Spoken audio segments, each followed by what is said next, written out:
Esse é o podcast Instante de Infraestrutura Análise em 10 minutos, uma iniciativa do Portugal Ribeiro e Jordão Advogados, produzido por Inteligência Artificial, sob a curadoria de Maurício Portugal Ribeiro. Neste episódio, trataremos do comprometimento da imparcialidade regulatória pela submissão de decisões de agências reguladoras ao controle do Tribunal de Contas da União, com base em artigo de autoria de Maurício Portugal Ribeiro e Eduardo Jordão. Bom, temos aqui um artigo bem interessante, né? Ele levanta uma questão crucial sobre como nossas instituições interagem, especificamente o TCU e as agências reguladoras. A tese central é que essa atuação do TCU pode acabar minando a imparcialidade regulatória. Vamos tentar entender isso melhor.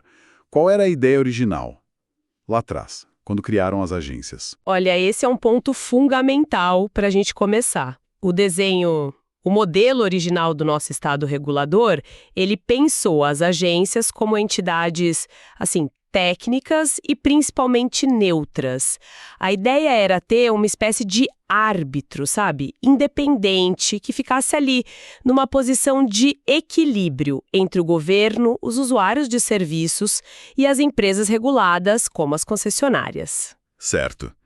E essa neutralidade, imagino, não era só um detalhe, né? O artigo liga isso muito diretamente à capacidade de atrair investimento privado para a infraestrutura, concessões, por exemplo. Por que é tão importante essa neutralidade para o investidor, afinal? Exato. Pensa assim, contratos de concessão, que são a base de muitos projetos grandes de infraestrutura. Eles pedem investimentos muito, muito altos logo no começo, tipo nos primeiros 5 anos, geralmente. E o retorno desse dinheiro todo, o famoso payback, né? Quer dizer, quando o dinheiro investido volta, isso muitas vezes só acontece lá pelo 10º ano. E o lucro mesmo, a remuneração mais forte, vem bem depois, talvez nos últimos 15 anos de um contrato que dura 30. Nossa, então é uma aposta de muito longo prazo mesmo. O investidor põe o dinheiro hoje esperando ter retorno daqui a décadas. Precisamente. E para alguém topar correr esse risco todo por tanto tempo, precisa confiar muito que as regras do jogo vão ser mantidas, né? As agências reguladoras foram criadas justamente para isso, para serem as guardiões dessas regras, para garantir o cumprimento dos contratos e dessa segurança. E para isso elas têm que ser imparciais para mediar os conflitos que, sempre aparecem. Que tipo de conflito, por exemplo? Você tem algum caso? O artigo dá um exemplo bem clássico. Imagina que surge uma pressão política muito forte para baixar as tarifas de um serviço público. Se o contrato de concessão diz que tem que ter um reajuste com base em índices claros, ou se prevê compensação para a empresa por algum risco novo que o governo criou, a agência imparcial tem o dever de fazer cumprir o contrato, mesmo que a decisão seja, impopular no momento. Ela tem que proteger o equilíbrio financeiro que foi combinado lá atrás. Entendi. A agência seria tipo um escudo técnico, né? Para evitar interferência de momento e garantir a estabilidade do contrato. Mas aí entra o TCU na história. Como é que o artigo coloca o Tribunal de Contas nesse cenário? Então, aqui é que fala o contraste principal. O artigo argumenta que o TCU, pela sua própria natureza, pelo seu mandato constitucional, ele não é neutro nesse jogo. A função dele, primordial, é o controle externo focado na defesa do erário, ou seja, do dinheiro público.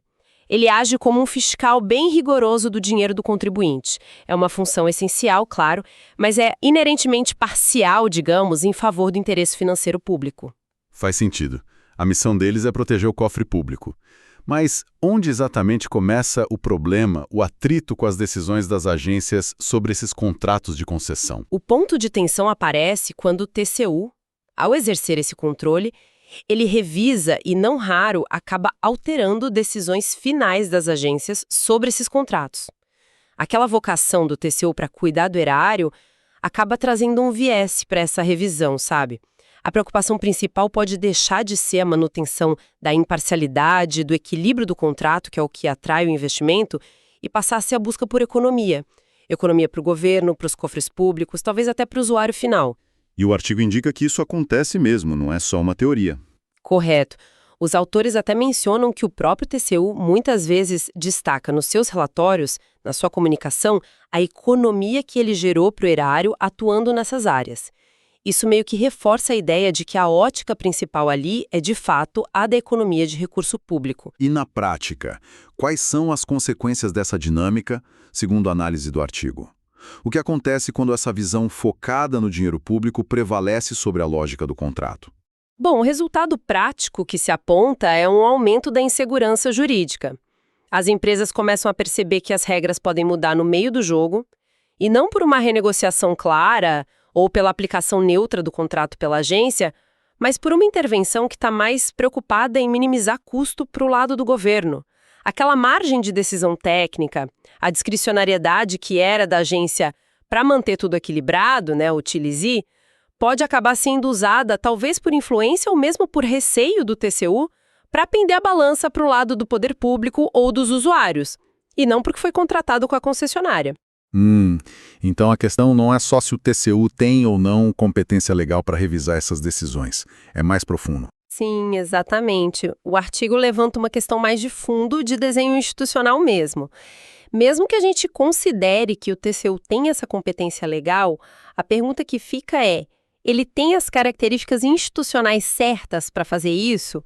Quer dizer, a cultura organizacional, o mandato focado no erário, tudo isso é adequado para ele exercer esse papel de suprarregulador sem acabar desequilibrando o modelo? A conclusão dos autores é que essa atuação, como ela acontece hoje, compromete a imparcialidade que é essencial para o nosso sistema regulatório.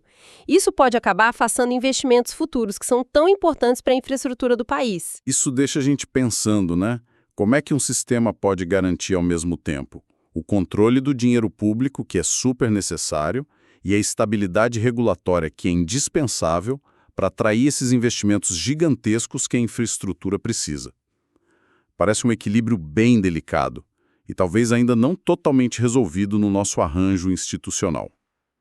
Onde será que está o ponto ideal entre controlar gastos e dar segurança para quem investe a longo prazo? Fica aí a reflexão. Esse é o podcast Instante de Infraestrutura Análise em 10 minutos. Uma iniciativa do Portugal Ribeiro Jordão Advogados, produzido por inteligência artificial, sob a curadoria de Maurício Portugal Ribeiro. Até a próxima semana.